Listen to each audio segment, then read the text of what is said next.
JTBC가 단독 보도를 했는데요. 정말로 실체 중에 실체, 윤석열 정권 출범 때 인수위 또는 인수위와 그리고 대통령실 비서실장을 했던 장제원 전 의원에 대한 성폭력 사건이 터졌다, 고소가 되었다라고 하는 것이 지금 JTBC 보도로 나왔는데요. 이 내용에 대해서 일단 이상호 기자 매우 조심스럽게 2015년도에 벌어졌던 일이 지금 왜 고소가 되었느냐 의문을 가지고 설 수 있습니다.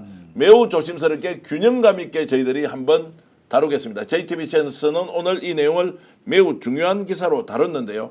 일단 이상호 기자 설명 좀 부탁드리겠습니다. 이 2015년 사건이죠. 그런데 왜 지금 이게 문제가 되느냐라는 게 이제 장제원 측에서 주장하는 정치적 음모론입니다. 근데 통상적으로 이렇게 이런 성폭력 사건 같은 경우는 워낙 이 사안이 중대하고 당시에 문제 제기하기 어려운 상황이 있습니다. 특히 위계 관계에 있을 때 말이죠. 그래서 공소시효를 10년이라고 긴 시간을 상대적으로 주는 거거든요. 더구나 당시에 대학에서 고위직을 맡고 있던 장제원 씨 그리고 비서라는 그 수직의 위상 때문에 당시에 문제 제기를 적극적으로 못했다. 사실 지역 정가에서 2016년 바로 그 다음 해에 정치적인 사안에서 총선 국면에서 이게 외화될 뻔도 했던 사안이거든요. 근데 그때 당시에도 왜 외화가 안 됐냐 보면 피해자가 직접 나서길 꺼려했다는 거예요. 그러니까 주변에만 쉬쉬 얘기하고 이게 적극적으로 문제 제기하기가 워낙 장제원 씨가 잘 나갈 때니까 문제 제기를 못했던 이유로 공론화가 안 됐는데 이제 아마도 내란 이후에 장제원과 국임당 권력도 이제 막바지구나라고 하는 판단 때문에 아마 이제 피해자라고 주장하는 분이죠. 그분이 문제를 제기하는 것으로 보입니다. 자, JTBC가 보도한 내용 인용해 드리겠습니다. 장제원 전 의원이 성폭행 관련 혐의로 경찰 수사를 받고 있다. 자, 사건은 지난 2015년 11월 본인이 부산 모 대학 본인 이제 집안이 가지고 있는 대학이죠. 부총장으로 있던 시점에 비서 A씨를 상대로 성폭력을 행사했다라고 했고요. 그리고 총선 출마를 앞두고 선거 포스터를 촬영한 뒤 뒤풀이 자리에서 술을 마신 이후에 자신에게 성폭력을 저질렀다고 진술했습니다. 그런데 장 의원은 사실무근이다. 당시 술을 마셨지만 어떤 성폭력도 없었다. 집에 와서 잠을 잤다라고 밝히고 있습니다. 일단 양측의 주장인데 네. 신용환 교수가 알고 계신 내용이 좀 더 있습니다. 설명해 주시죠. 피해자는 문자를 이미 여러 통을 받았다.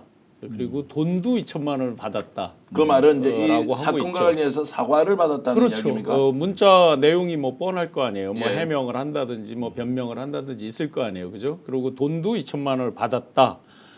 라고 했는데 이제 장제원 씨는 이렇게 소명을 했죠. 선거운동도 같이 했다. 돈 준 적 없다.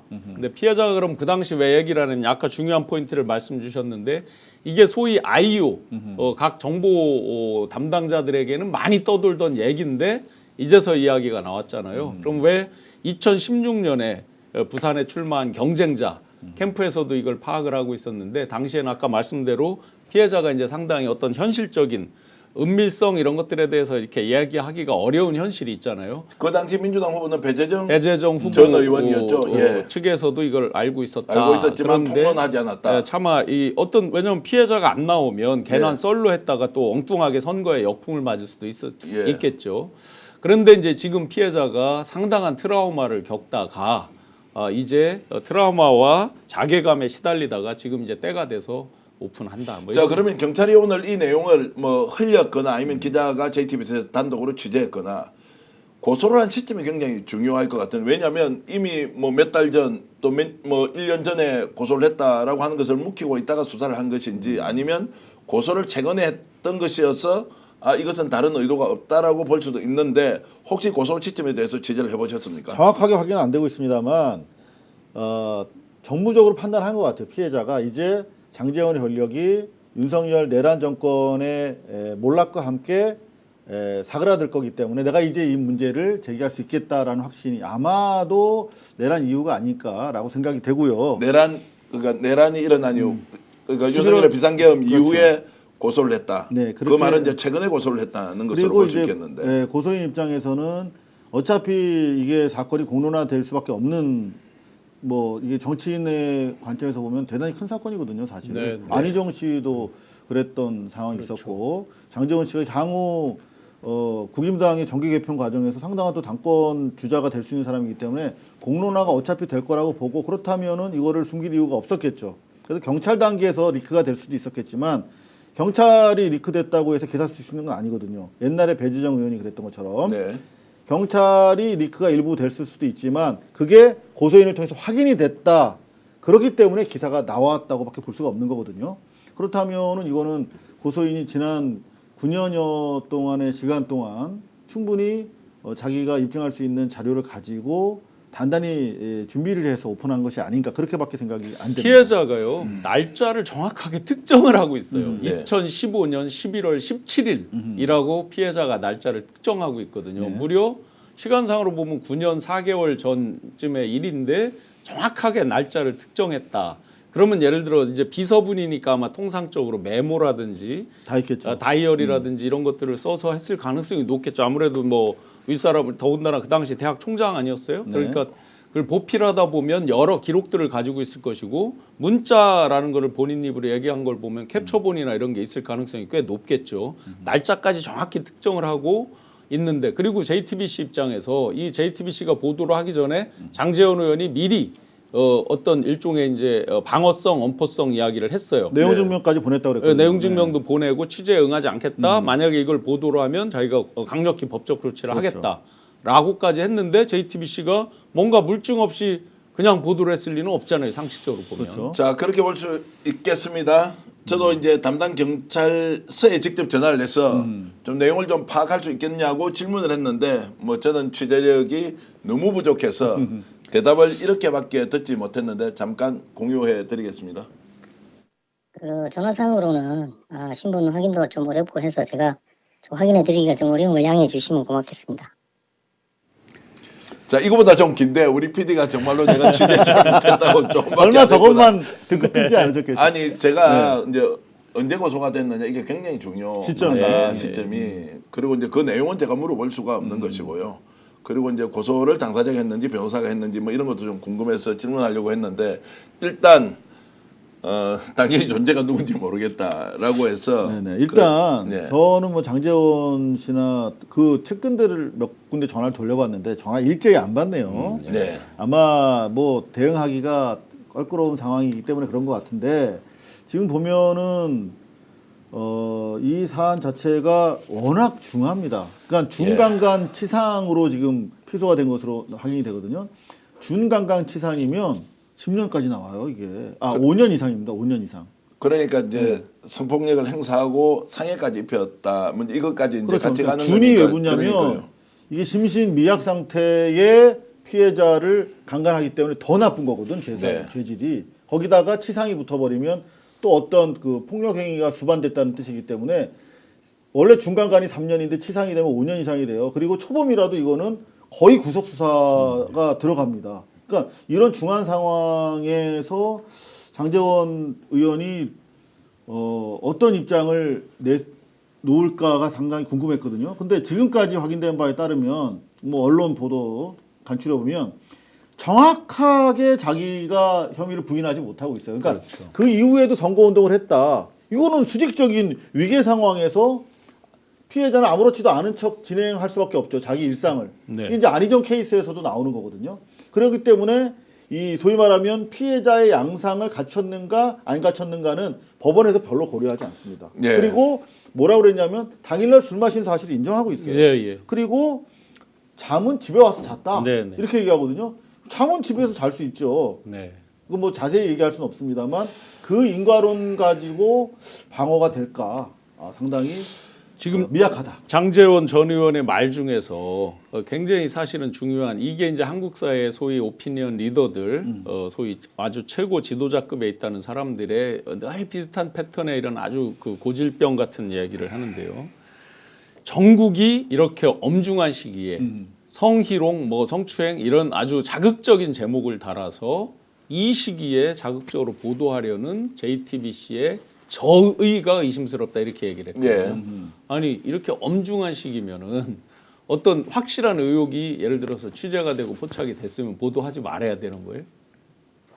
그러니까 저는 그대로 본인이 돌려주고 싶어요. 엄중한 정국을 먼저 얘기를 지난 하고 시기에 박원순 시장의 성폭력도 아닙니다. 성추행 의혹에 대해서 어떻게 언론들이 보도를 했고 네. 국임당과 이른바 여성단체에서 어떻게 대응했는가를 상기한다면 저는 오늘 이후에 그들의 행동을 우리가 정확하게 보고 이게 얼마나 박원순 시장에 대해서 저들이 악의적이었는가를 우리가 한번 살펴볼 수 있는 좋은 기회이기도 하다라고 생각합니다. 뭐 본인에게 적용하는 그 기준을 타인에게도 적용한다면 저도 장제원 의원에게 이제 고발을 당했습니다. 고소도 안 당해서 본인 조사 안 받으려고 보좌관 통해서 고발을 해서 제가 3월 18일 날 결심해 나가는데 국힘 내부에 있는 인재영입 명단을 가지고 뭐 사전 작업을 한다 이런 내용이었는데 이제 인재 뭘요? 인재영입 명단을 가지고 이제 22대 공천 준비를 하고 있다는 내용을 이제 얘기를 했는데 그게 허위 사실이라고 해가지고 이제 고발이 되어서 이제 조사도 받고 한 1년 넘게 지났는데 이제 그게 뭐가 명예훼손이 근데 이제 그 출처를 이야기를 했고 뭐 그리고 이제 그 제보자가 있을 거 아닙니까? 이제 국힘 쪽으로 이제 공천 이렇게 희망도 했던 이제 분으로부터 들었는데 이제 그 내용에 대해서 이제 취재원을 공개를 할 수가 없으니까 네, 뭐 실제로 내가 다 들은 내용이다라고 하는데 이제 그 내용조차도 그때 장제원 의원이 어떻게 했냐면 본인에게 좀 불리한 발언을 하는 여러 사람을 고발을 했어요. 왜냐하면 이제 괴롭히면 굉장히 편할 수도 있고 또 한편으로 본인이 억울을 하겠지요.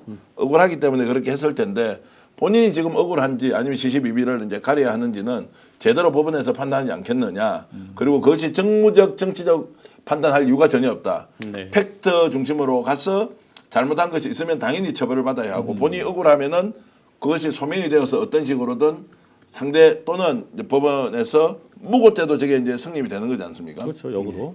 그런 건 이제 따져 보시기 바랍니다. 왜냐하면 법을 좋아하니까 법대로 그렇게 하시라 이 말씀을 드리겠습니다. 지금 벌써 10,000분이 들어와 계시고요. 역시 책임집니다. 지금 방송 시작하자마자 15분 만에 10,000명이 들어왔는데 여러분 좋아요 누르지 않고 이 방송 보시면 좋아요 눌러주시면 우리가 힘이 팍팍 생깁니다. 그리고 구독 누르지 않으셨다면 131만 5천 명을 넘어가던데요. 요즘 조금 속도가 떨어지는 것 같은데 그 이유가 뭔지 아십니까? 뭔가요? 바로 이상호 기자 때문입니다.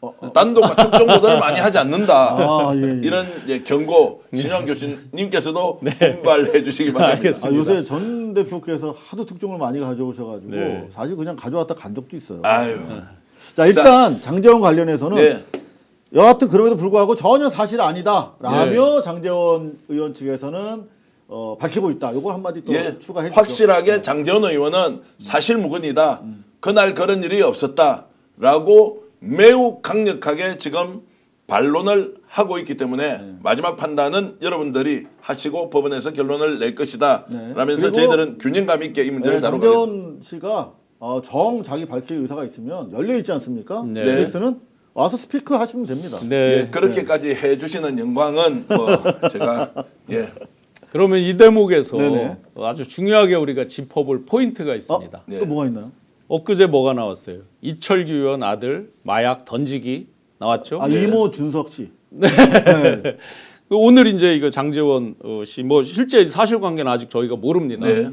보도가 나왔죠. 왜 그럼 이 시기에 이 지금 장제원 씨가 말하는 이 엄중한 시기에 이게 굉장히 소위 말해서 윤 정권의 핵심 실세라는 사람들이잖아요. 지금도 공통적으로 둘 다 경찰에서 나온 거네요. 네, 그렇죠. 그러면 왜 이게 이 시점에 나왔을까? 이 포인트를 한번 보셔야죠. 자, 그 내용도 자세히 살펴보도록 하고요. 박종진 선생님, 상록수님, 엄브레드님, 또로롱님, 하나님, 김도희 선생님, 야 정원주님도 고맙고요. 온유인내님 오늘도 오셨네요. 전성철 음악세상님 어서 오십시오. 진격의 거인님, 지윤이즈님, 슈가캔님, 은또리님, 에어님. 야 제가 이제 보면서 확실히 다른 이름들이 많이 들어오고 있구나. 스픽스가 누구 말 맞다나 인기를 좀 얻고 있구나. 뭐 이런 생각을 아니 제가 동시하면서 광화문 집회 토요일 날 비 오는데 이제 갔잖아요. 예. 근데 정말 걸음을 두세 발을 못 뛸 정도로 계속 알아보시고 응원을 해주시고 하는데 예. 제가 깜짝 놀란 게 좀 서운해하지 마시고 네네. 스픽스에서 잘 보고 있습니다가 한 10분 중에 한 8분이에요. 진짜로. 에이, 방송 진짜예요. 공짜다. 매불 쪽에 아니 진짜요. 뉴스공장. 그래서 진짜요? 제가 깜짝 놀랐어요. 예. 뉴스공장도 자주 나가시잖아요. 예. 뉴스 네. 공장도 나가지만 옆에서 두 분이 같이 있었거든요. 근데 네. 계속 스픽스에서 잘 보고 있습니다라는 얘기를 진짜 많은 분들이 해서 사실 깜짝 놀랐어요. 저도 저 자신도 고발 뉴스를 하고 있습니다만 네. 예. 저도 인사를 많이 받습니다. 아 그래요? 네, 스픽스가 지금 대표가 잘 몰라 이 영향력과 위상을. 광화문에 같이 한번 나가보시죠. 아유, 한번 나가보세요. 그래.